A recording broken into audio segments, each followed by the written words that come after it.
আলাইকুম। সুপ্রিয় শিক্ষার্থী বন্ধুরা, কেমন আছো সবাই? নিশ্চয়ই সবাই ভালো আছো। আলহামদুলিল্লাহ, আমি তোমাদের আফরোজা ম্যাডাম, আমিও ভালো আছি। পুলিশ লাইন স্কুল নারায়ণগঞ্জ কর্তৃক আয়োজিত অনলাইন ক্লাসে তোমাদের সবাইকে স্বাগতম জানাচ্ছি। শিক্ষার্থী বন্ধুরা, আজ তোমাদের সাথে আমি পঞ্চম শ্রেণীর বিজ্ঞানের ষষ্ঠ অধ্যায় অর্থাৎ সুস্থ জীবনের জন্য খাদ্য এই অধ্যায়টি নিয়ে আলোচনা করতে যাচ্ছি। তোমরা সকলেই জানো পঞ্চম অধ্যায় পর্যন্ত অলরেডি ক্লাস কমপ্লিট হয়ে গিয়েছে, তাই আজকে ষষ্ঠ অধ্যায়।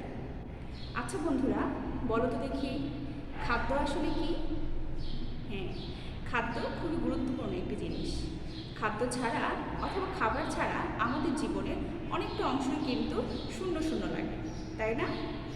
আচ্ছা, তাহলে দেখি কে কে বলতে পারবে খাদ্য কি? খাদ্য হচ্ছে সেই জিনিস যা আমাদের ক্ষুধা নিবারণ করে, অর্থাৎ আমাদের ক্ষুধা লাগলে যা আমরা খাই সেটাই হচ্ছে খাবার। কিন্তু খাদ্যের আরও সংজ্ঞা আছে। চলো একটু দেখে নিই খাদ্য হওয়ার জন্য আসলে কী কী শর্ত প্রয়োজন।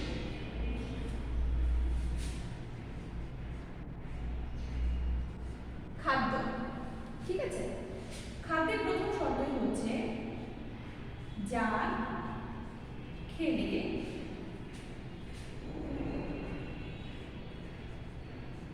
ক্ষুধা নিবারণ হয়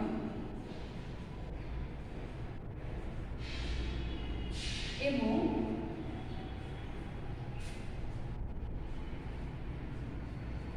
পুষ্টি পাওয়া যায়।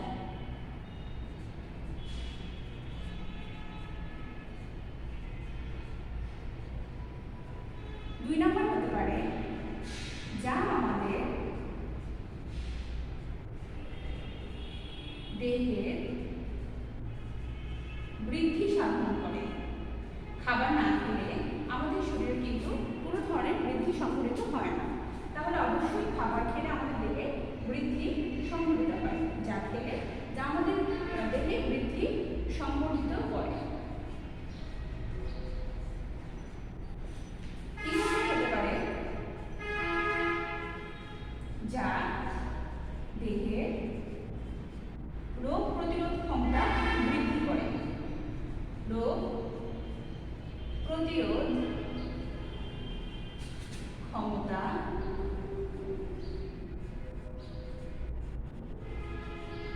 বৃদ্ধি করে। খাবার খেলে কিন্তু আমাদের শরীরে আমাদের শরীরে আক্রমণ করার জন্য যে ধরনের তাদের শক্তি প্রয়োজন, সেই শক্তিটা তখন আর অণুজীবরা পায় না। খাবার খেলে আমাদের শরীরে এক ধরনের প্রতিরোধ ব্যবস্থা গড়ে ওঠে, যা বিভিন্ন রোগের হাত থেকে আমাদের রক্ষা করতে পারে। তাই আমরা বলতে পারি খাবার আমাদের দেহে রোগ প্রতিরোধ ক্ষমতাটা অনেকাংশেই বাড়িয়ে দেয়, ঠিক আছে? আচ্ছা, আরেকটা হতে পারে দেহে ক্ষয় পূরণ করে।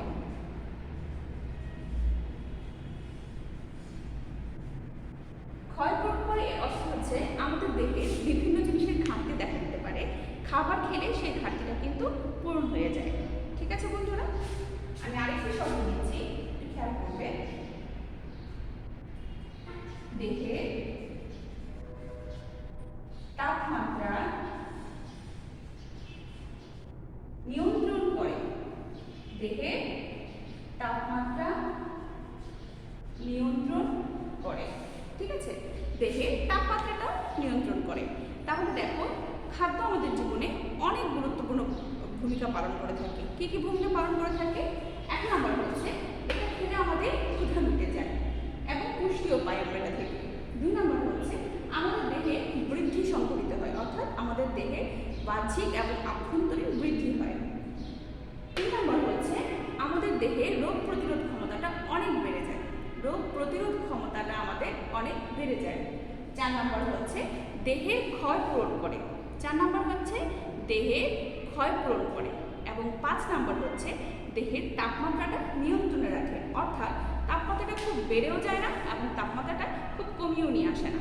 আমাদের দেহের জন্য যে স্বাভাবিক তাপমাত্রাটা আছে, সেই স্বাভাবিক তাপমাত্রাটা বজায় রাখতে খাদ্য আমাদেরকে সাহায্য করে থাকে। তাহলে আমরা জেনে নিলাম যে খাবার আসলে কী জিনিস। আমি এটা বুঝে দিচ্ছি। খাবার কাকে বলে আমরা এখান থেকে জেনে নিলাম। এখন একটু খেয়াল করবে তোমাদের বইয়ে বইটি সবাই একটু খুলে নাও, তোমাদের বইয়ের ষষ্ঠ অধ্যায়। ষষ্ঠ অধ্যায়ে দেখো, তোমাদের বইয়ের প্রথম পেজেই ষষ্ঠ অধ্যায়ের একটি ছবি আছে। আমাদের এক বন্ধু দেখো অনেকগুলো খাবার নিয়ে এখানে বসেছে। তার মানে কি দেখো, তার ওজনটা একটু বেশিই মনে হচ্ছে, তাই না? আচ্ছা, তাহলে এর মানে হচ্ছে আমরা খাবার খাবো, কিন্তু খুব অতিরিক্ত পরিমাণে খাবার খাবো না, যা খেলে আমাদের শরীরের ওজন বেড়ে যায়। ওজনজনিত সমস্যার কারণে কিন্তু অনেক ধরনের রোগে আমাদের দেহে বাসা বাঁধতে পারে। তাই আমরা খাবার খাবো পরিমিত পরিমাণে, যে পরিমাণটা আমাদের দেহের জন্য উপযোগী। ঠিক আছে বন্ধুরা? এবং সেজন্য আমাদের জানতে হবে সুষম খাদ্য আসলে কি। সুষম খাদ্যের সংজ্ঞাটা যদি আমরা জেনে নিই, তাহলে আমরা কিন্তু পরিমিত পরিমাণে খাবারটাও বুঝতে পারবো। তাহলে চলো সুষম খাদ্যটা কি সেটা একটু জেনে নিই।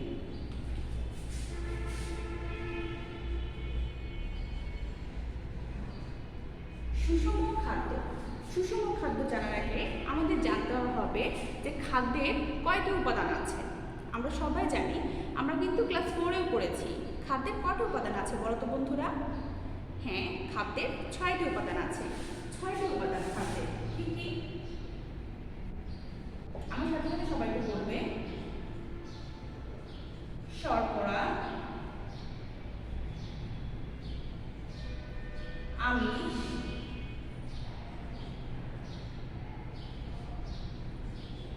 ভিটামিন,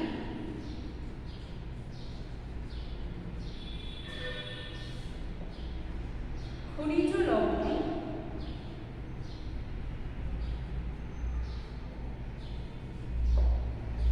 চর্বি এবং 6 নম্বরে হচ্ছে পানি।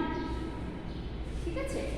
আচ্ছা, শর্করা, আমিষ, ভিটামিন, খনিজ লবণ, চর্বি এবং 6 নম্বর হচ্ছে পানি। এই উপাদানগুলো হচ্ছে খাদ্যের জন্য খুবই উপকারী এবং খাদ্যে এই 6টি উপাদান থাকে। একই খাদ্যে যদি এই 6টি উপাদান থাকে, তবে আমরা সেই খাবারটিকে বলবো সুষম খাদ্য। যদি একটি খাদ্যে এই 6টি উপাদানই পরিমিত পরিমাণে বজায় থাকে, তবে আমরা তাকে বলবো হচ্ছে সুষম খাদ্য। তাহলে আমরা সুষম খাদ্যের সংজ্ঞা দিতে পারি যে সব খাদ্যে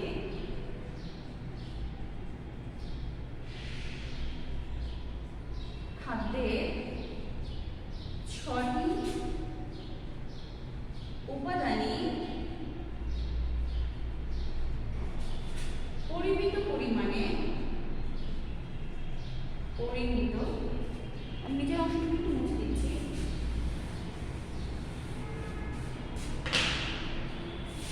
পরিমাণে মজুদ থাকে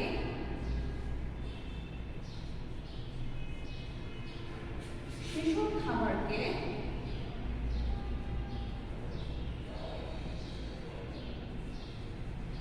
বলে সুষম খাদ্য। কি বলে? সুষম খাদ্য। এমন একটি খাবারের উদাহরণ আমি তোমাদের দিচ্ছি। উদাহরণস্বরূপ আমরা বলতে পারি দুধের কথা। ঠিক আছে? আমরা বিভিন্ন ধরনের দুধ খাই, গরুর দুধ, ছাগলের দুধ, তাই না? ভেড়ার দুধ। তো এই দুধ হচ্ছে এক ধরনের সুষম খাদ্য, যে খাবারের মধ্যে খাবারের যে 6টি উপাদান আছে খাবারের যে 6টি উপাদান আছে, সেই 6টি উপাদানই কিন্তু পরিমিত পরিমাণে বজায় আছে। তাই দুধকে আমরা বলি হচ্ছে সুষম খাদ্য। ঠিক আছে? আচ্ছা, দেখো তোমাদের বইয়ের আচ্ছা, এটা সবাই একটু খাতায় তুলে নেবে, কেমন?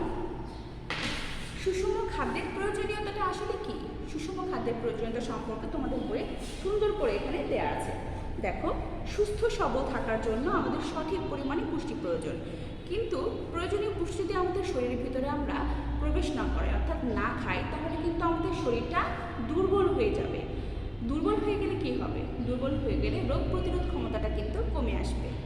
রোগ প্রতিরোধ ক্ষমতা কমে গেলে বিভিন্ন ধরনের অণুজীব, অর্থাৎ ব্যাকটেরিয়া, ভাইরাস, এই জাতীয় অণুজীবগুলো আমাদের শরীরে খুব সহজেই প্রবেশ করবে এবং এতে আমরা ধীরে ধীরে বিভিন্ন রোগে আক্রান্ত হয়ে যাব। এবং এতে করে আমাদের শরীরের বিভিন্ন ধরনের শক্তি, অর্থাৎ কাজ করার যে শক্তিটা আছে সেটা কমে যাবে। কাজ করার শক্তি কমে গেলে আমরা বিভিন্ন কাজের প্রতি মনোযোগ হারাই ফেলব, তাই না? তাই আমাদের কী করতে হবে? আমাদের অবশ্যই পরিমিত পরিমাণে সুষম খাদ্য গ্রহণ করতে হবে। ঠিক আছে? এটাই বলেছে আমাদের সুষম খাদ্যের প্রয়োজনীয়তা সম্পর্কে। তবে সুষম খাদ্য গ্রহণ করার ক্ষেত্রে আমাদের খেয়াল রাখতে হবে যে বয়স এবং কাজের উপর ভিত্তি করে আমাদের খাবারটা গ্রহণ করতে হবে। আমাদের বয়স এবং কাজের জন্য প্রত্যেকের কিন্তু আলাদা আলাদা খাবারের প্যাটার্ন রয়েছে। যেমন ধরো আমি কথা বলছি, এটা কিন্তু আমাদের শক্তি ক্ষয় হচ্ছে, কিন্তু একজন আমাদের রিক্সা চালক ভাইয়া যিনি আমাদের বিভিন্ন কাজে বিভিন্ন জায়গায় পৌঁছে দেন, তার পরিশ্রম এবং আমার পরিশ্রম কিন্তু সম্পূর্ণই আলাদা। ঠিক আছে, উনি যে শারীরিক পরিশ্রমটা করেন সেই পরিশ্রমের জন্য ওনার যে পরিমাণে খাবার প্রয়োজন সেই পরিমাণে খাবার কিন্তু আমার প্রয়োজন নেই। ঠিক আছে, তাই প্রত্যেকের বয়স এবং কাজের উপর ভিত্তি করে আমাদের খাবারটা গ্রহণ করতে হবে। ঠিক আছে, আচ্ছা এখন দেখো তোমাদের বইয়ের 42 পৃষ্ঠা, সবাই একটু বের করবে। 42 পৃষ্ঠায় এখানে একটু খেয়াল করো, 6 থেকে 12 বছর বয়সী শিশুদের জন্য একটি তালিকা দেওয়া আছে। 6 থেকে 12 বছরের বয়সী শিশুদের জন্য একটি তালিকা দেওয়া আছে। এই তালিকায় দেখো একটু খেয়াল করো, এখানে খাদ্য দল কি কি আছে আমি একটু প্রথমে সেটা বলবো।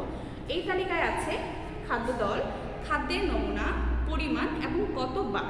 এর মানে হচ্ছে খাদ্য দল বলতে বুঝিয়েছে খাদ্যের যে 6টি উপাদান আছে, শর্করা, আমিষ, ভিটামিন, খনিজ লবণ, চর্বি, পানি, এই 6টি উপাদানের কথা বলেছে হচ্ছে খাদ্য দল।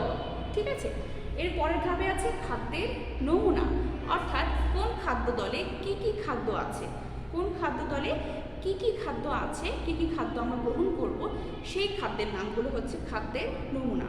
তৃতীয়বারে আছে দেখো পরিমাণ, অর্থাৎ এই যে খাদ্যের নমুনাগুলো আছে সেগুলো কি পরিমাণে খেতে হবে তার একটি পরিমাণ দেওয়া আছে। এরপর আছে কতবার। ঠিক আছে, অর্থাৎ এই যে পরিমাণটা দেওয়া আছে এই পরিমাণের খাবারটা আমি দিনে ঠিক কতবার গ্রহণ করতে পারবো সেটা দেওয়া আছে। এখন দেখো এটা খুবই ইম্পর্ট্যান্ট একটা ছক তোমাদের জন্য, কারণ তোমাদের বয়স 6 থেকে 12-র মধ্যে। অবশ্যই এটা জেনে রাখলে তোমাদের সুষম খাবারের যে গ্রহণ করার তালিকাটা তোমরা এখান থেকে পেয়ে যাচ্ছ। ঠিক আছে, এখন দেখো প্রথমে আছে খাদ্য দলের তালিকায় শর্করা। কি কি খাবার আমরা খেতে পারবো শর্করার মধ্যে? রুটি, পরোটা, পাউরুটি, ভাত, আলু, নুডলস। পরিমাণটা হচ্ছে দেখো 1 থেকে 2টা খাবো, যদি রুটি পরোটা খাই, আর আলু ভাত এগুলো যদি খাই 1 কাপ পরিমাণে খেতে পারবে তোমরা। ঠিক আছে, আর পরিমাণটা তো জেনে নিলাম কতবার, প্রতিদিন, অর্থাৎ প্রতিদিন তোমরা 3 থেকে 4 বার করে এই পরিমাণটা খেতে পারবে। ঠিক আছে, 5 থেকে 6 বারও খেতে পারবে না, আবার 1 কাপের বেশি করে খেয়ে আমি 2 বার খেলাম সেটাও হবে না। ঠিক আছে, আচ্ছা শাকসবজি তো তোমরা খেতেই চাও না, শাকসবজি না খেলে কিন্তু অনেক ধরনের প্রবলেম হয়। ঠিক আছে, দেখো শাকসবজির একটা পরিমাণ আছে, এখানে দেখো আধা কাপ করে তোমাদের প্রতিদিন শাকসবজিটা খেতে হবে, এবং তোমরা এটা কিন্তু প্রতিদিন 3 থেকে 4 বার করে খাবে। এরকম প্রতিটা জিনিসেরই তোমাদের এই ছকে দেওয়া আছে। এই ছক থেকে কিন্তু তোমাদের সংক্ষিপ্ত প্রশ্ন আসতে পারে, এরপর বাম ডানে আসতে পারে, শূন্যস্থানেও আসতে পারে। কিভাবে শূন্যস্থানে আসবে? শূন্যস্থানে আসতে পারে যে দুগ্ধ জাতীয় খাবার দই ড্যাশ পরিমাণ খেতে হয় 6 থেকে 12 বছর শিশুদের। তাহলে আমরা কি দিব? ড্যাশ পরিমাণের জায়গায় 200 গ্রাম। কি দিব? 200 গ্রাম। ঠিক আছে, এই জন্য প্রতিটা জিনিস খুব সুন্দর করে তোমাদের এখান থেকে পড়তে হবে। আমি মুখস্থ করার কথা বলছি না, যখন তুমি বারবার মনোযোগ দিয়ে এই ছকটা পড়বে তোমার আয়ত্তে চলে আসবে, মুখস্থ করার কোনো প্রয়োজন নেই। ঠিক আছে, আচ্ছা এরপরের পাতায় দেখো আছে 43 পৃষ্ঠা। 43 পৃষ্ঠায় আছে খাদ্য সংরক্ষণের জন্য কিছু নিয়মাবলী, আমরা একটু সেগুলো জেনে নিব। আচ্ছা, তার আগে আমি বলতে চাচ্ছি খাদ্য সংরক্ষণটা আসলে কি। খাদ্য সংরক্ষণ হচ্ছে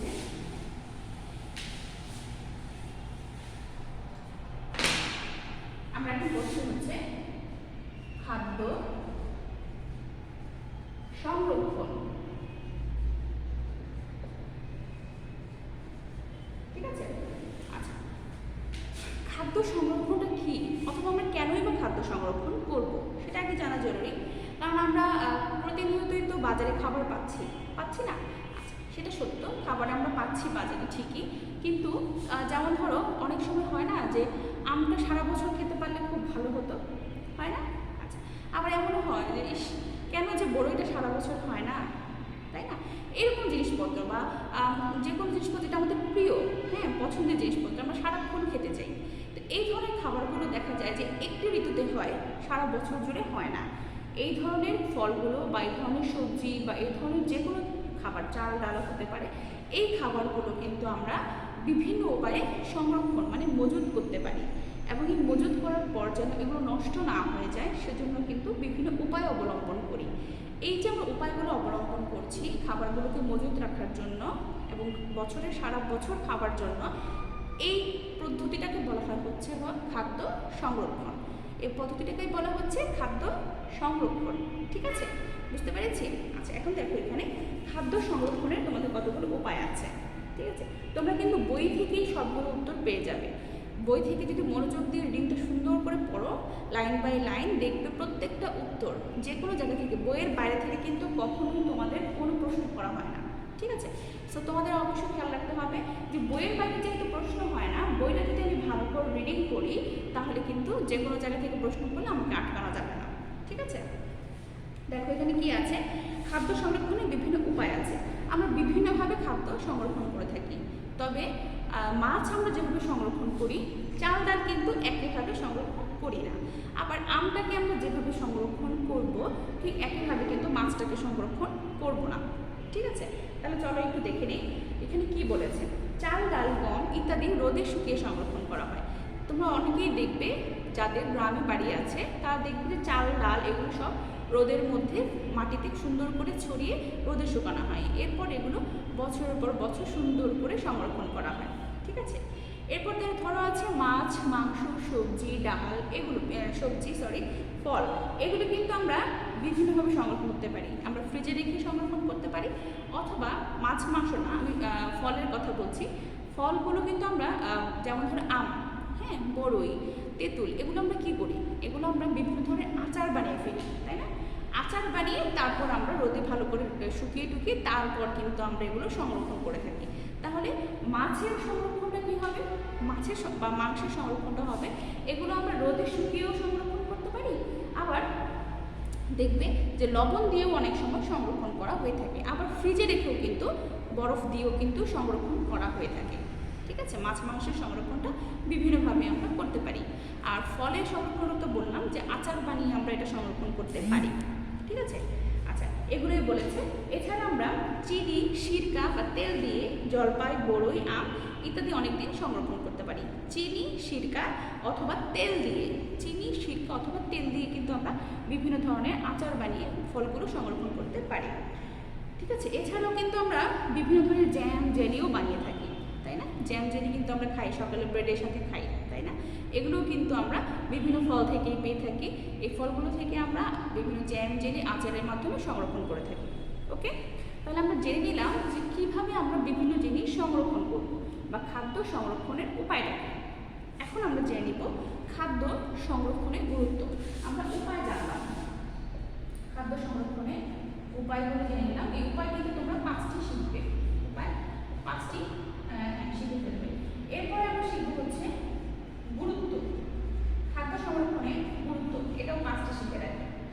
বই থেকেই শেখা যাবে, বই থেকেই তোমরা লাইনগুলো দেখবে, লাইন বাই লাইন পড়ে 5টি লাইন বানানো কোনো ব্যাপার না। তবে খেয়াল রাখবে প্রতিটি উত্তর যখন আমরা লিখব অবশ্যই যেন ওপরে সূচনামূলক একটি লাইন থাকে।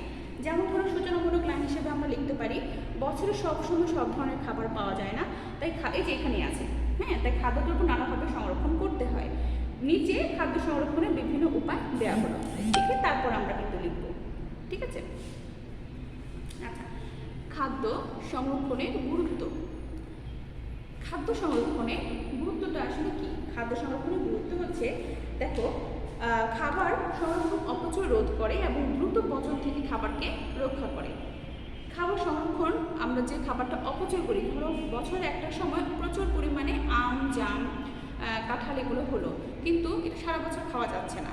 এই অপচয়টা রোধ করার জন্য আমরা কিন্তু খাবারটা সংরক্ষণ করি। তাহলে এটা হচ্ছে খাদ্য সংরক্ষণের একটি গুরুত্ব। এরপরে আছে যেমন ধরো দ্রুত পচনের হাত থেকে রক্ষা করার জন্য, যেমন মাছ, মাংস এগুলো খুব দ্রুত পচে যায়, এগুলো যেন দ্রুত পচে না যায় সেজন্য কিন্তু আমরা খাবারটাকে সংরক্ষণ করি। গুরুত্ব মানে হচ্ছে খাবারটা আমরা কেন সংরক্ষণ করছি, খাবারটা আমরা কেন সংরক্ষণ করছি, এই কারণে সংরক্ষণ করছি।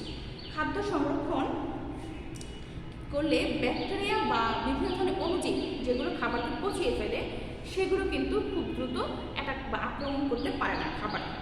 ঠিক আছে, এরপরে আছে খাদ্য সংরক্ষণের মাধ্যমে মাধ্যমে মৌসুমী খাদ্যদ্রব্য। মৌসুমী খাদ্যদ্রব্য মানে হচ্ছে যে খাবারটা বছরের নির্দিষ্ট একটা ঋতুতে হয়, বছরের নির্দিষ্ট একটা সময়ে হয়, সেই খাবারকে আমরা বলি হচ্ছে মৌসুমী খাবার।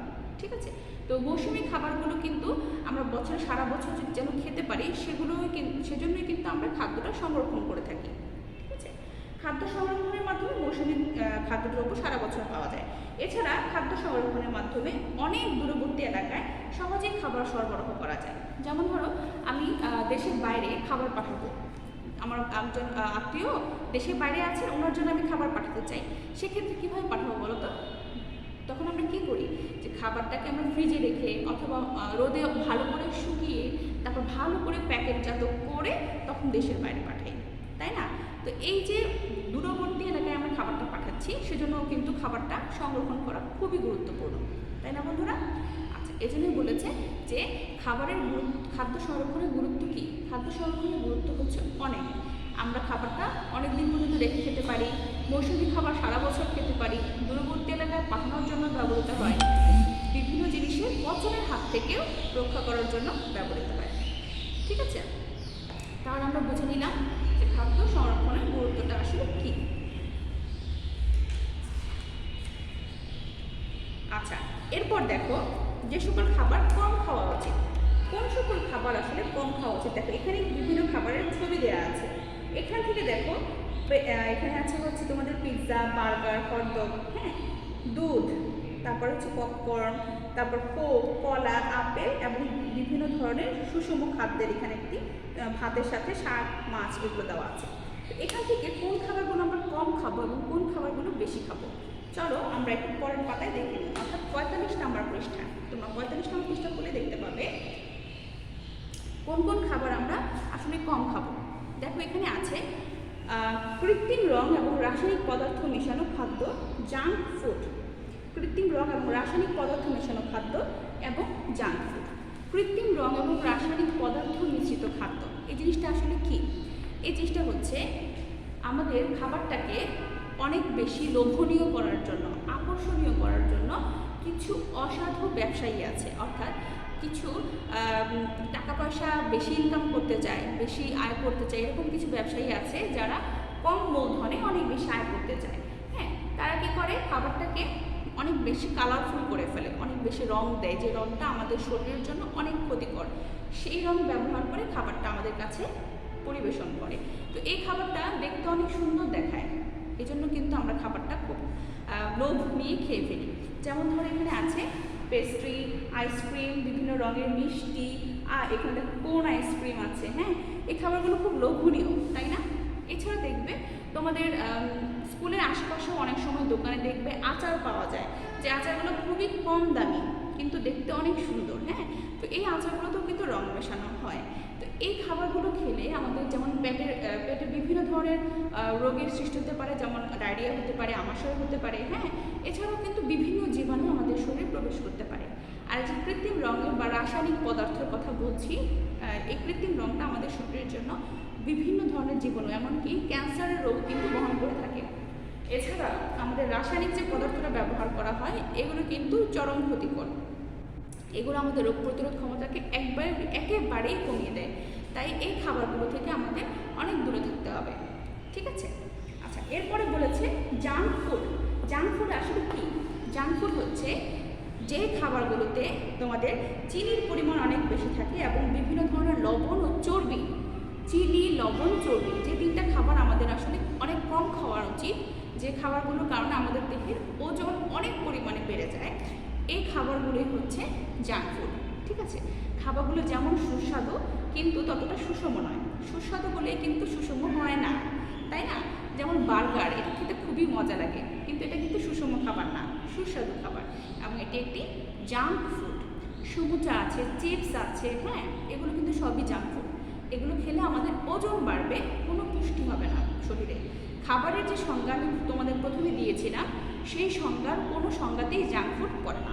ঠিক আছে, তাই জাঙ্ক ফুডটা আমাদের জন্য খুবই ক্ষতিকর এবং যা খেলে আমরা পুষ্টিহীনতায় ভুগবো, অতিরিক্ত ওজন হয়ে যাবে, আমরা কিন্তু বিভিন্ন ধরনের রোগে আক্রান্ত হয়ে যাব। ঠিক আছে বন্ধুরা, তো তোমাদের সাথে আজকে আমি মোটামুটি ষষ্ঠ অধ্যায়টা আলোচনা করলাম। তোমরা যদি দেখো এখান থেকে কোনো শব্দ তোমাদের নতুন মনে হচ্ছে, তোমরা বুঝতে পারছো না, অবশ্যই মিসকে যোগাযোগ করো মিসের সাথে।